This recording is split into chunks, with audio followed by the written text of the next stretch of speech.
Hi hello welcome back to my channel. ಅನಿರೀಕ್ಷಿತ ಮದುವೆ. Janhvi tea ಮಾಡಲು ಕಿಚನ್ಗೆ ಹೋದ ಟೈಮ್ನಲ್ಲಿ ಹಾಲ್ನಲ್ಲಿ ಟೇಬಲ್ ಮೇಲೆ ಜಾನು ಫೋನ್ ಮುಳುಗ್ತಾ ಇದ್ರೆ ಆರ್ಯನ್ ಕರೆದನು. ನಿಮಗೆ ಕಾಲ್ ಬರ್ತಿದೆ ಅಂದ. ನೀವೇ ಯಾರು ಅಂತ ನೋಡಿ ಅಂದ್ಲು ಜಾಹ್ನವಿ. ಫೋನ್ ಓಪನ್ ಮಾಡಿ ನೋಡಿ ಮಾತಾಡದೆ ಸುಮ್ಮನೆ ಇದ್ದನು ಆರ್ಯನ್ ಅವರೇ ಯಾರು ಅನ್ನುತ್ತಾ ಅಲ್ಮೇರದಲ್ಲಿ ಏನು ತೆಗಿತಾ ಇದ್ಲು ನೋಡ್ದೇನೆ ನೀರಲ್ಲಿ ಹಾಕ್ತಾ ಏನಿದು ಯಾರು ಅಂದರೆ ಇವರು ಏನು ಹೇಳ್ತಾ ಇಲ್ಲ ಅಂತ ಬಂದು ಆರ್ಯನ್ ಕೈಲಿದ್ದ ಫೋನ್ನ ಕಿತ್ಕೊಂಡು ನೋಡಿ ಶಾಕ್ ಆದ್ಲು. ಯಾಕಂದರೆ ಅಲ್ಲಿ ಫೋನ್ ಮಾಡಿದ್ದು ಬಾವಿ ಪತಿ, ಮದುವೆಯಾಗಬೇಕಾಗಿದ್ದ ಮೊದಲ ಹುಡುಗ ವಿಹಾನ್.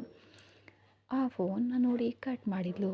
ಆರ್ಯನ್ ಮಾತ್ರ ಏನೂ ಮಾತನಾಡದೆ ಸೈಲೆಂಟ್ ಆಗಿದ್ದ. ಆರ್ಯನ್ ಅವರೇ ಅದು ಅಂತ ಹೇಳಲು ಬಂದ್ಲು.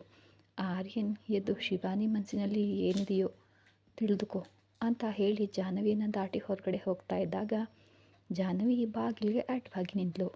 ಜಾಹ್ನವಿ ಅಡ್ಡ ಬರೋದು ತಪ್ಪಲ್ವಾ, ನಾನು ಹೋಗಬೇಕು ಬಿಡು ಅಂದ. ನಾನು ಹೇಳೋದನ್ನು ಕೇಳಿ ಹೋಗಿ ಅಂದ್ಲು ಜಾಹ್ನವಿ. ನನಗೆ ಆಫೀಸ್ಗೆ ಹೋಗಬೇಕು, ಅಡ್ಡ ಸರಿತೀಯಾ ಅಂದನು ಆರ್ಯನ್. ಟೀ ಕುಡಿತೇನೆ ಅಂದ್ರಲ್ವಾ, ಕುಡಿದು ಹೋಗಿ, ಅದನ್ನೇನು ನೀನೇ ಕುಡಿ ಅಂದನು. ಮತ್ತೆ ಜಾಹ್ನವಿ ಫೋನ್ ಮೊಳಗಿತು. ಜಾಹ್ನವಿ ತಕ್ಷಣ ಅದನ್ನು ಕಟ್ ಮಾಡಿದ್ಲು. ಆರ್ಯನ್ ಜಾಹ್ನವಿಯನ್ನು ನೋಡಿ ಯಾಕೆ ಕಟ್ ಮಾಡ್ತಾ ಇದೆಯಾ, ಮಾತನಾಡು ಅಂದನು.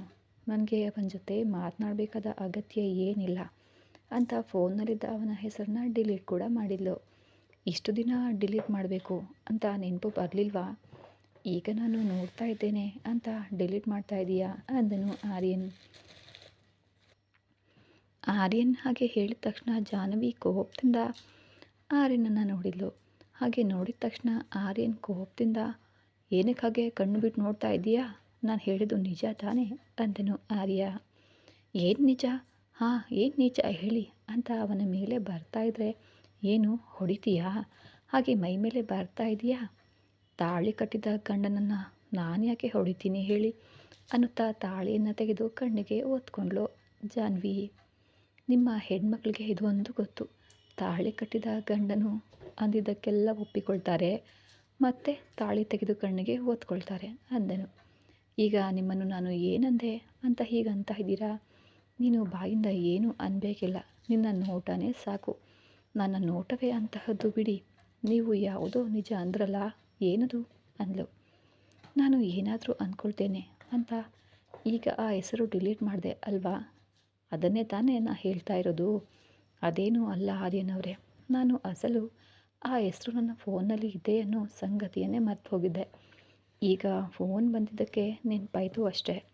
ಅಂದರೆ ಇಷ್ಟು ದಿನ ನಿನಗೆ ಅಸಲು ಕರೆ ಮಾಡೇ ಇಲ್ವಾ, ಮಾಡಿದರೆ ನಾನು ಅವನ ಹೆಸರನ್ನ ಹಾಗೆ ಇಡ್ತಲೇ ಇರಲಿಲ್ಲ ಅಲ್ವಾ. ಯಾವಾಗ ನನ್ನನ್ನು ಅನುಮಾನಿಸಿ ಮದುವೆ ಪೀಠದ ಮೇಲಿಂದ ಎದ್ದು ಹೋದ್ನೋ ಆ ಕ್ಷಣವೇ ನಾನು ಅವನನ್ನು ಮರೆತುಬಿಟ್ಟೆ ಅಂದನು.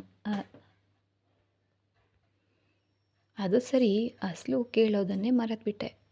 ನಿನ್ನ ಮದುವೆಯಲ್ಲಿ ಅಸಲು ಏನಾಯಿತು, ಅವನು ಅಂದರೆ ವಿಹಾನ್ ಯಾಕೆ ನಿನ್ನನ್ನು ಅನುಮಾನಿಸ್ದ, ನೀವು ನನ್ನ ಕೊರಳಿಗೆ ತಾಳಿ ಕಟ್ಟಬೇಕೆಂದು ಬರೆದಿತ್ತು, ಅದಕ್ಕೆ ಅವನು ನನ್ನನ್ನು ಅನುಮಾನಿಸಿ ಹೊರಟು ಹೋದ ಅನ್ನುತ್ತಾ ಕಿಚನ್ಗೆ ಹೋದಲು ಜಾಹ್ನವಿ. ಆರ್ಯನ್ ಕೂಡ ಕಿಚನ್ಗೆ ಹೋಗಿ ನಿಜ ಹೇಳು ಏನಾಯ್ತಿದ್ದು ಜಾಹ್ನವಿ ಅಂದನು. ಟೀ ಪಾತ್ರೆ ನೋಡಿ ಅದೇನಿದು, ನಾನು ಟೀ ಪುಡಿ ಹಾಕೇ ಇಲ್ವಲ್ಲ ಅಂತ ಅಲ್ಮೇರ ಓಪನ್ ಮಾಡಿ ಟೀ ಪುಡಿ ಕೂಡ ಹಾಕಿ ಹಾಲು ಸುರಿದ್ಲು. ಜಾಹ್ನವಿ ನಿನ್ನ ಮದುವೆಯಲ್ಲಿ ಏನಾಯ್ತೆಂದು ಹೇಳು ಅಂದನು ಆರ್ಯನ್. ಮತ್ತೆ ಜಾಹ್ನವಿ ಸ್ಟವ್ ಹತ್ರ ನಿಂತು ನಾನು ಒಬ್ಬಳೇ ರೂಮ್ನಲ್ಲಿ ಇದ್ದಾಗ ನಮ್ಮ ರೂಮ್ನಲ್ಲಿ ಮಾತ್ರ ಕರೆಂಟ್ ಹೋಯಿತು. ಅಷ್ಟರಲ್ಲಿ ಯಾರೂ ನನ್ನ ರೂಮ್ಗೆ ಬಂದರು. ಕತ್ತಲಲ್ಲಿ ನೋಡ್ಕೊಳ್ದೆ ಇಬ್ಬರು ಒಬ್ಬರಿಗೊಬ್ಬರು ಗುದ್ದಿಕೊಂಡು ಕೆಳಗಡೆ ಬಿದ್ವು. ಅವನು ಏಳುವಾಗ ನನ್ನ ಚೈನ್ ಅವನ ಕೋಟಿಗೆ ಸಿಕ್ಕಾಕೊಂಡಿತ್ತು. ಅವನು ಕೋಪದಿಂದ ಕೊಡವಿಕೊಂಡು ಹೋಗುವಾಗ ಆ ಚೈನ್ ಕೋಟಿನಲ್ಲೇ ಸಿಕ್ಕಿ ಹೋಗಿತ್ತು. ಆ ಸಮಯದಲ್ಲೇ ನನ್ನ ಕಲ್ಯಾಣ ಬೊಟ್ಟು ಅಂದರೆ ಕುಂಕುಮ ಅವನ ಶರ್ಟ್ಗೆ ಅಂಟಿಕೊಂಡಿತ್ತು.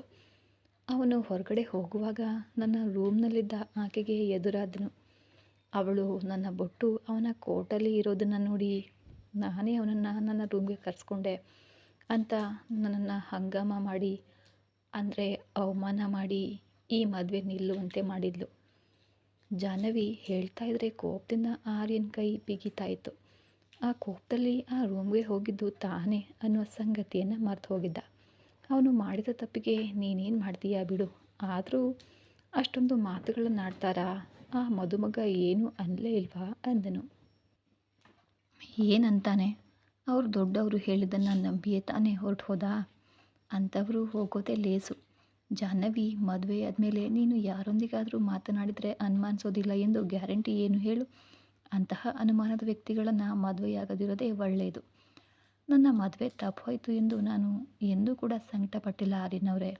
ಯಾಕಂದರೆ ದೇವರು ನನ್ನನ್ನು ಯಾರ ಜೊತೆ ಸೇರಿಸಬೇಕೋ ಅವರ ಜೊತೆನೇ ಸೇರಿಸಿದ್ದಾನೆ. ದೇವರು ಮಾಡಬೇಕಾದದನ್ನು ಮಾಡಿದ್ದಾನೆ. ಇನ್ನು ಉಳಿದಿದ್ದನ್ನೆಲ್ಲ ಆ ನನ್ನ ಸ್ವಾಮಿ ಕೈಲಿದೆ ಅಂತ ಓರೆಯಾಗಿ ಆರ್ಯನ ಕಡೆಗೆ ನೋಡಿ ಹೇಳ್ತಾ ಇದ್ಲು. ನಿನ್ನ ಸ್ವಾಮಿ? ನನ್ನ ಅವನು ಯಾರು ಅಂದನು ಆರ್ಯ. ಇನ್ನಾರು, ನನ್ನ ಕತ್ತಿಗೆ ಈ ತಾಳಿ ಕಟ್ಟಿದ ನನ್ನ ಪತಿ ದೇವನೇ ಅಂದ್ಲು.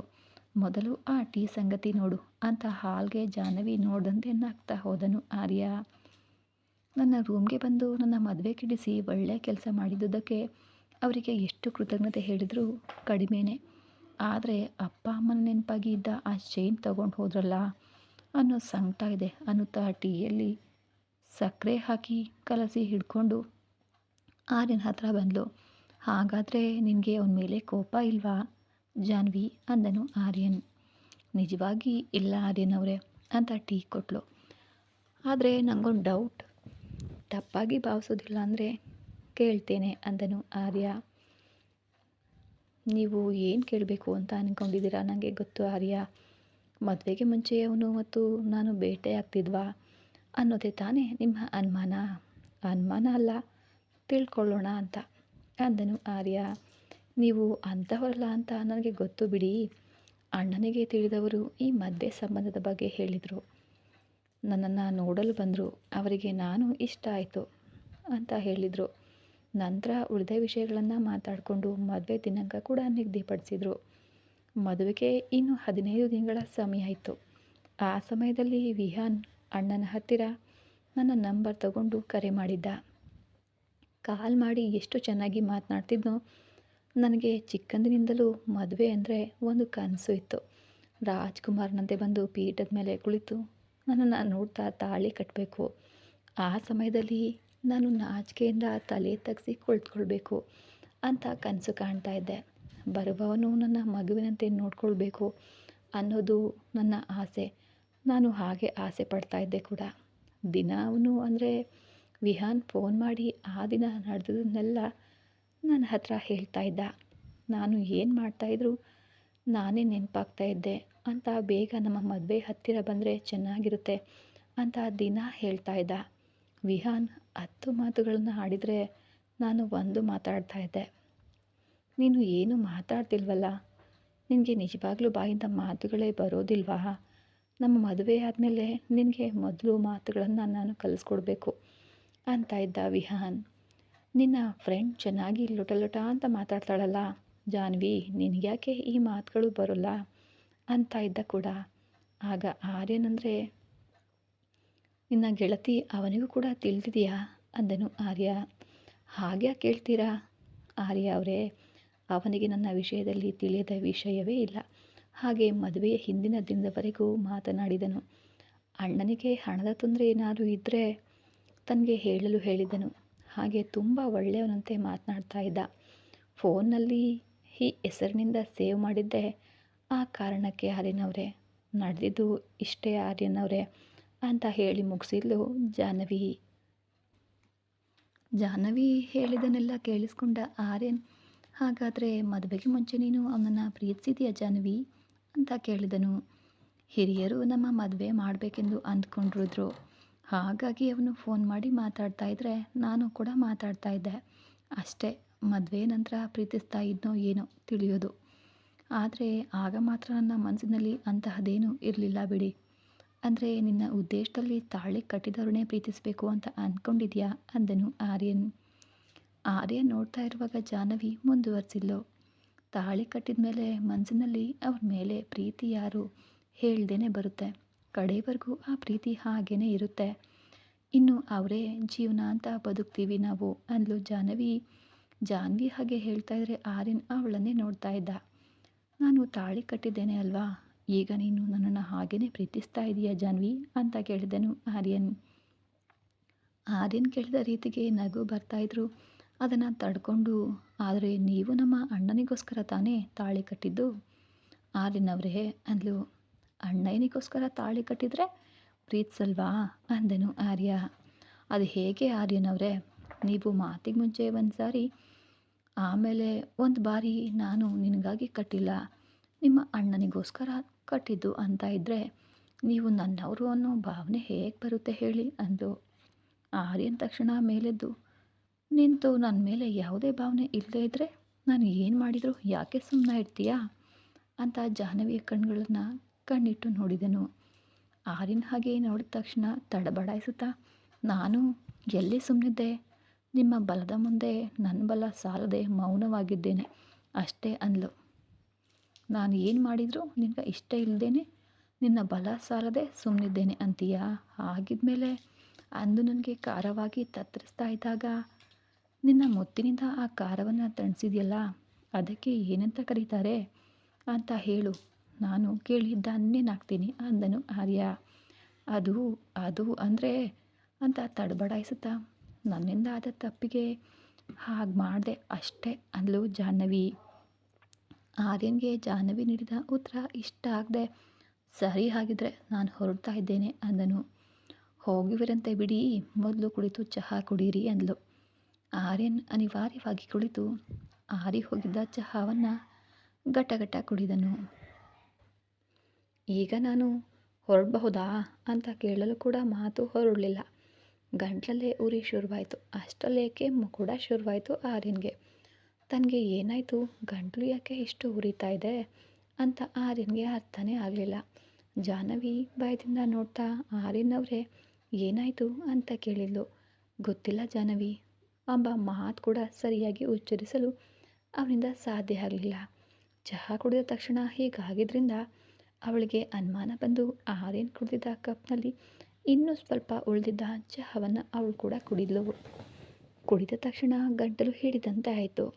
ಚಹಾದಲ್ಲಿ ಕಾಳು ಮೆಣಸಿನ ಪುಡಿ ಹೇಗೆ ಹಾಕ್ತೆ ಅಂತ ಗುಡುಗುಡು ಎಂದು ಅಡುಗೆ ಮನೆಗೆ ಹೋಗಿ ಚಹಾ ಪುಡಿ ಡಬ್ಬದ ಪಕ್ಕ ನೋಡಿದರೆ ಅಲ್ಲಿ ಕಾಳು ಮೆಣಸಿನ ಪುಡಿ ಇತ್ತು. ಅಂದರೆ ಆರ್ಯನ್ ಜೊತೆ ಮಾತನಾಡ್ತಾ ಚಹಾ ಪುಡಿ ಅಂದ್ಕೊಂಡು ಕಾಳು ಮೆಣಸಿನ ಪುಡಿ ಹಾಕಿದ್ದಾಳೆ. ಗಂಟಲು ಉರಿತಾ ಇರೋದು ನೋಡಿದರೆ ತುಂಬ ಹಾಕಿದಂತೆ ಕಾಣ್ತಾ ಇದೆ ಅಂತ ಗಾಬರಿಯಿಂದ ಆರ್ಯನ್ ಬಳಿ ಬಂದಳು. ಜಾಹ್ನವಿ ತಿಳಿಯದೆ ಏನೋ ಹಾಕಿದ್ದಾಳೆ ಅಂತ ಆರ್ಯನ್ಗೆ ಅರ್ಥವಾಗಿ, ಏನು ಮಾಡಿದೆ ಅಂತ ತನ್ನ ಕಣ್ಗಳಿಂದನೇ ಕೇಳ್ದ. ಕ್ಷಮಿಸಿ ಆರ್ಯನ್ ಅವರೇ, ನಿಮ್ಮ ಜೊತೆ ಮಾತನಾಡ್ತಾ ಚಹಾ ಪುಡಿ ಅಂದ್ಕೊಂಡು ಕಾಳು ಮೆಣಸಿನ ಪುಡಿ ಹಾಕಿದೆ, ಅದು ಕೂಡ ಮಾತನಾಡ್ತಾ ಸ್ವಲ್ಪ ಜಾಸ್ತಿನೇ ಹಾಕಿದಂತೆ ಇದ್ದೇನೆ, ಅದಕ್ಕೆ ಗಂಟ್ಲೆಲ್ಲ ನಿಮಗೆ ಉರಿತಾ ಇದೆ ಅಂದ್ಲು. ಆರ್ಯನ್ ಜಾಹ್ನವಿ ಕಡೆ ಕೋಪದಿಂದ ನೋಡ್ತಾ ಇದ್ರೆ, ಆರ್ಯನ್ ಅವರೇ ಹಾಗೆ ನೋಡಬೇಡಿ, ನಿಮ್ಮ ಉರಿಯನ್ನು ನಾನು ಹೋಗಲಾಡಿಸ್ತೀನಿ ಅಲ್ವಾ ಅಂದ್ಲು. ಆರ್ಯನ್ಗೆ ಕಳೆದ ಬಾರಿ ಖಾರ ಆದಾಗ ಅವಳು ಮೊತ್ತು ಕೊಟ್ಟಿದ್ದು ನೆನಪಾಗಿ ಈಗಲೂ ಕೂಡ ಮೊತ್ತು ಕೊಡ್ತಾಳೇನೋ ಅನ್ನೋ ಆಸೆಯಿಂದ ಬೇಗ ಬಾ ಅಂತ ಕೈನ ಚಾಚಿದನು. ಜಾಹ್ನವಿ ಫಾಸ್ಟಾಗಿ ಹೋಗ್ತಾ ಇದ್ರೆ ಆರ್ಯನ್ ಅವಳು ಎಲ್ಲಿಗೆ ಹೋಗ್ತಾ ಇದ್ದಾಳೆ ಅಂತ ನೋಡ್ತಾ ಇದ್ದ. ಜಾಹ್ನವಿ ಅಡುಗೆ ಮನೆಗೆ ಹೋಗಿ ಒಂದು ಗ್ಲಾಸ್ ತಂದು ಫ್ರಿಜ್ನಲ್ಲಿದ್ದ ಜ್ಯೂಸನ್ನು ಗ್ಲಾಸ್ಗೆ ಸುರಿದು ತಂದು ಅವನ ಕೈಗೆ ಇಟ್ಲು. ಇದೇನು ಅಂತ ಕಣ್ಣಲ್ಲೇ ಕೇಳ್ದ. ಇದು ಕುಡೀರಿ ಆರ್ಯನ್ ಅವರೇ, ನಿಮ್ಮ ಗಂಟ್ಲು ಉರಿ ಕಡಿಮೆಯಾಗಿ ನೀವು ಬಾಯಿ ಬಿಟ್ಟು ಮಾತಾಡ್ತೀರಿ ಅಂದ್ಲು. ಏನೋ ಸಿಗುತ್ತದೋ ಅಂತ ಆಶಿಸಿದರೆ ಇನ್ನೇನೋ ಸಿಕ್ತಲ್ಲಪ್ಪ ಅಂತ ನಿರಾಸೆಯಿಂದ ಅವಳು ಕೊಟ್ಟ ಜ್ಯೂಸನ್ನ ಕುಡಿದನು ಆರ್ಯ. ಗಂಟಲಿಗೇನೋ ಸ್ವಲ್ಪ ತಂಪೆನಿಸಿತು. ಪೂರ್ತಿ ಕುಡಿದು ಗ್ಲಾಸ್ ಟೇಬಲ್ ಮೇಲೆ ಇಟ್ಟನು. ನಂತರ ಜಾಹ್ನವಿ ಅವನ ಎದುರು ಕುಳಿತು, ಈಗ ಹೇಗಿದೆ, ಪರವಾಗಿಲ್ವಾ ಅಂತ ಕೇಳಿದ್ಲು. ಹಿಂದೆಗಿಂತ ಪರವಾಗಿಲ್ಲ, ಆದರೆ ಇನ್ನೂ ಸ್ವಲ್ಪ ಉರಿ ಇದೆ ಅಂದನು. ಸ್ವಲ್ಪ ಹೊತ್ತು ಮಲ್ಕೊಳ್ಳಿ ಬನ್ನಿ, ಕಡಿಮೆಯಾಗುತ್ತೆ ಅಂದ್ಲು. ನಿಮ್ಮ ಅಣ್ಣಯ್ಯ ವೇದಾಂತ್ ಈಗಾಗಲೇ ನಾನು ಬರಲಿಲ್ಲ ಅಂತ ಬೈತಾ ಇರ್ತಾರೆ, ನಾನು ಹೋಗ್ತೇನೆ, ಏನಾದರೂ ತೊಂದರೆ ಆದರೆ ಜ್ಯೂಸ್ ಕುಡಿತೇನೆ ಅಂದನು ಆರ್ಯ. ಆರ್ಯ ಹೇಳಿದಾಗ ನಾನು ನಮ್ಮ ಅಣ್ಣನಿಗೆ ಕಾಲ್ ಮಾಡಿ ಹೇಳ್ತೀನಿ, ನೀವು ಬಂದು ಮಲ್ಕೊಳ್ಳಿ ಅಂತ ಕೈ ಹಿಡಿದು ರೂಮ್ಗೆ ಕರ್ಕೊಂಡು ಹೋದ್ಲು. ಜಾಹ್ನವಿ, ಬಿಡು ಏನು ಹೇಳ್ತೀಯಾ ನಾನು ಇಲ್ಲಿದ್ದೇನೆ ಅಂತ ಹೇಳ್ತೀಯಾ ಅಂದನು ಆರ್ಯನ್. ಅರೆ ನೀವು ಇಲ್ಲೇ ಇಲ್ವಾ? ಇಲ್ಲೇ ಇದ್ದೀರಾ ಅಂದಮೇಲೆ ಅದನ್ನೇ ಹೇಳ್ತೀನಿ, ಏನೂ ಬೇಡ, ನಾನು ಹೋಗ್ತೀನಿ ಬಿಡು ಅಂದನು ಆರ್ಯ. ಇಲ್ಲಿ ಇದ್ದೀರಿ ಎಂದು ಹೇಳಿದರೆ ಈಗ ಏನಾಗುತ್ತೆ? ನೀವೇನಾದರೂ ಹೊರಗಿನವರಾ? ಮನೆಗೆ ಹೋಗಿದ್ದೀರಾ? ನಿಮ್ಮ ಹೆಂಡತಿಯ ಹತ್ರ ತಾನೇ ಬಂದಿದ್ದೀರಾ ಅಂದ್ಲು ಜಾಹ್ನವಿ. ಹಾಗೆ ಅಂದ ಕೂಡಲೇ ನಾನು ಹಾಗೆ ಹೇಳಲಿಲ್ಲ, ಉರಿ ಕಡಿಮೆಯಾಗಿದೆ ಅಲ್ವಾ, ಹೋಗ್ತೀನಿ ಅಂತ ಇದ್ದೇನೆ ಅಂದನು. ನಿಮಗೆ ಹೇಗಿದೆ ಅಂತ ನನಗೆ ಚೆನ್ನಾಗಿ ಗೊತ್ತು, ಸುಮ್ಮನೆ ಮಲಗಿ ಅಂದ್ಲು ಜಾಹ್ನವಿ. ಇನ್ನು ಜಾಹ್ನವಿ ಹೇಳಿದ ಮಾತು ಕೇಳೋದಿಲ್ಲ ಅಂತ ಅರ್ಥವಾಗಿ ಸರಿ ಅಂದನು ಆರ್ಯ. ಹಾಗಾದರೆ ನೀವು ಮಲಗಿ, ನಾನು ಅಣ್ಣಯ್ಯನಿಗೆ ಕಾಲ್ ಮಾಡಿ ಬರ್ತೀನಿ ಅಂತ ಹೋಗ್ತಾ ಇದ್ದವಳ ಕೈಯನ್ನು ಹಿಡಿದು ನಿಲ್ಲಿಸಿದನು ಆರ್ಯ. ಏನಾಯಿತು ಆರ್ಯನವರೇ, ಏನಾದರೂ ಬೇಕಾ ಅಂತ ಕೇಳಿದ್ಲು. ನನಗೆ ಏನು ಬೇಕೋ ಅದನ್ನು ಕೊಡ್ತೀಯಾ ಅಂದನು. ನಿಮಗೆ ಏನು ಬೇಕು ಹೇಳಿ, ನಾನು ಕೊಡಬಹುದು ಅನ್ನೋದಾದರೆ ಖಂಡಿತ ಕೊಡ್ತೀನಿ. ನೀನು ಕೊಡಬಲ್ಲದನ್ನೇ ನಿನ್ನಿಂದ ನಾನು ತೆಗೆದುಕೊಳ್ತೇನೆ. ನಾನು ಕೇಳ್ದೇನೆ ಪಡೆಯುವ ಹಕ್ಕು ನನಗಿದೆ ಅಂತ ನಾನು ಭಾವಿಸ್ತೇನೆ. ನೀನು ಇಲ್ಲ ಅನ್ನೋದಾದರೆ ಹೇಳು. ನಾನು ಇಲ್ಲ ಎಂದು ಯಾವಾಗಲಾದರೂ ಹೇಳಿದ್ದೀನಾ? ಹಾಗೆ ಅಂದ್ಕೊಂಡಿದ್ರೆ ನಿಮ್ಮನ್ನು ಇಲ್ಲಿವರೆಗೂ ಕರ್ಕೊಂಡು ಬರ್ತಾ ಇದ್ನಾ ಅಂತ ಆರ್ಯನ ಕಣ್ಣುಗಳಲ್ಲಿ ಕಣ್ಣಿಟ್ಟು ನೋಡಿದ್ಲು ಜಾನು. ಮತ್ತೆ ಆಗಲೇ ಪ್ರೀತಿ ಇಲ್ಲ ಅಂದ್ಯಲ್ಲ, ಪ್ರೀತಿಗೂ ಇದಕ್ಕೂ ಏನು ಸಂಬಂಧ ಆರ್ಯನವರೇ? ನಿನ್ನ ರೂಮ್ಗೆ ಕರೆತಂದು ಮಲಗಿಕೋ ಎಂದೆ. ಅಂದರೆ ಪ್ರೀತಿ ಇದ್ದರೆ ತಾನೇ? ಹಾಗಾದರೆ ನಿಮ್ಮನ್ನು ಒಂದು ಮಾತು ಕೇಳ್ತೇನೆ, ನಿಜ ಹೇಳ್ತೀರಾ ಅಂತ ಅವನ ಕಡೆ ತಿರುಗಿದ್ಲು ಜಾನ್ವಿ.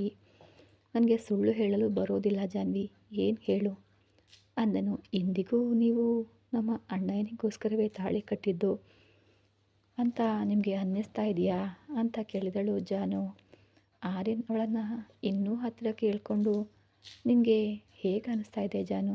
ನಾನು ನಿಮ್ಮ ಅಣ್ಣಯ್ಯನಿಗೋಸ್ಕರ ತಾಳಿ ಕಟ್ಟಿದೆ ಅಂತ ಈಗಲೂ ಅನ್ನಿಸ್ತಾ ಇದೆಯಾ ಅಂದನು. ಆರ್ಯನ್ ಹಾಗೆ ಮಾಡಿದ ಕೂಡಲೇ ಜಾಹ್ನವಿಗೆ ಬಾಯಿಂದ ಮಾತೇ ಹೊರಡಲಿಲ್ಲ. ಇಲ್ಲ ಅನ್ನುವಂತೆ ತಲೆಯನ್ನು ಅಲ್ಲಾಡಿಸಿದ್ಲು. ಮತ್ತೆ ಯಾಕೆ ಹಾಗೆ ಕೇಳ್ತಾ ಇದೆಯಾ ಎಂದು ಅವಳ ಕಣ್ಣಿನ ಮೇಲೆ ಕೂದಲನ್ನು ಸರಿಸಿ ಕಣ್ಗಳ ಮೇಲೆ ಮುತ್ತಿಟ್ಟನು. ಬೆಚ್ಚನೆಯ ಸ್ಪರ್ಶ ಕಣ್ಣುಗಳಿಗೆ ತಗುಲಿದ ಕೂಡಲೇ ಜಾಹ್ನವಿ ಕಣ್ಣನ್ನು ಮುಚ್ಚಿದ್ಲು.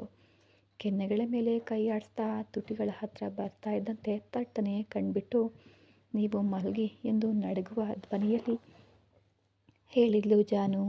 ನನಗೆ ಬೇಕಾದನ್ನು ಪಡ್ಕೊಂಡು ಆಮೇಲೆ ಮಲಗ್ತೀನಿ ಬಿಡು ಅಂದನು ಆರ್ಯ. ಭಯದಿಂದ ಕಣ್ಣು ಮಿಟುಕಿಸ್ತಾ, ನಿಮಗೆ ಏನು ಬೇಕೆಂದು ಕೇಳಲೇ ಇಲ್ವಲ್ಲ ಅಂದ್ಲು. ಕೇಳಿ ಪಡೆಯೋದಕ್ಕಿಂತ ಕೇಳ್ದೇನೆ ಪಡೆದರೆ ನನಗೆ ಹೆಚ್ಚು ಸಂತೋಷ. ಆರ್ಯನವರೇ ಬಿಡಿ, ಅಣ್ಣಯ್ಯನಿಗೆ ಫೋನ್ ಮಾಡಬೇಕು ಅಂದ್ಲು ಜಾನು. ನಿಮ್ಮ ಅಣ್ಣಯ್ಯನಿಗೆ ನಾನೇ ಫೋನ್ ಮಾಡಿ ಹೇಳ್ತೇನೆ ಬಿಡು ಅಂತ ತುಟಿಗಳ ಮೇಲೆ ಬೆರಳುಗಳನ್ನಾಡಿಸ್ತಾ, ನೀನು ಮಾಡಿದ ಕೆಲಸಕ್ಕೆ ನನಗೆ ಏನು ಬೇಕೋ ಅದನ್ನು ನಾನು ತೆಗೆದುಕೊಳ್ತೇನೆ. ನಾನು ಬೇಕೆಂದು ಏನೂ ಮಾಡಿಲ್ಲ ಆರ್ಯನವರೇ, ಅದು ಅಚಾತುರ್ಯದಿಂದ ನಡೆದಿದ್ದು. ಬೇಕಿದ್ರೆ ಇನ್ನೊಮ್ಮೆ ಚಹಾ ಮಾಡಿಕೊಡ್ತೇನೆ, ನೀವು ರುಚಿ ನೋಡಿ ಹೇಳಬಹುದು ಅಂದ್ಲು. ನನಗೆ ಚಹಾದ ರುಚಿಗಿಂತ ಇದರ ರುಚಿಯೇ ಚೆನ್ನಾಗಿರುತ್ತೆ ಅಂತ ಆರ್ಯನ್ ಹೇಳಿದಾಗ ಜಾಹ್ನವಿ ಅದು ಹಾಗಲ್ಲ ಅಂತ ಅರ್ಧಕ್ಕೆ ನಿಲ್ಲಿಸಿದ್ಲು. ಉಳಿದಿದ್ದನ್ನು ಹೇಳುವ ಮೊದಲೇ ಆರ್ಯನ್ ಅವಳನ್ನು ಬೆಡ್ ಹತ್ತಿರ ಕರ್ಕೊಂಡು ಹೋದನು. ಈ ಕತೆ ಮುಂದುವರಿಯುವುದು. ಜಾಹ್ನವಿ ತುಂಟಾಟಗಳಿಗೆ ಆರ್ಯನ್ ಮಾಡುವ ಕೆಲಸ ಸರಿಯಾಗೇ ಇದೆ. ಮುಂದಿನ ಸಂಚಿಕೆಯಲ್ಲಿ ಏನಾಗುತ್ತೆ ಅಂತ ನೋಡೋಣ. ಅಲ್ಲಿವರೆಗೂ ಕಾಯ್ತಾ ಇರಿ. ಇನ್ನೂ ಚಾನಲ್ನ ಯಾರು ಸಬ್ಸ್ಕ್ರೈಬ್ ಮಾಡಿಲ್ಲ ದಯವಿಟ್ಟು ಈಗಲೇ ಹೋಗಿ ಸಬ್ಸ್ಕ್ರೈಬ್ ಮಾಡ್ಕೊಳ್ಳಿ. ಕತೆ ಇಷ್ಟಪಟ್ಟು ನೋಡ್ತಾ ಇರೋರು ಲೈಕ್ ಮಾಡೋದನ್ನು ಮಾತ್ರ ಮಿಸ್ ಮಾಡಬೇಡಿ. ಮತ್ತೆ ಸಿಗೋಣ ಮುಂದಿನ ಎಪಿಸೋಡಲ್ಲಿ. ಧನ್ಯವಾದಗಳು.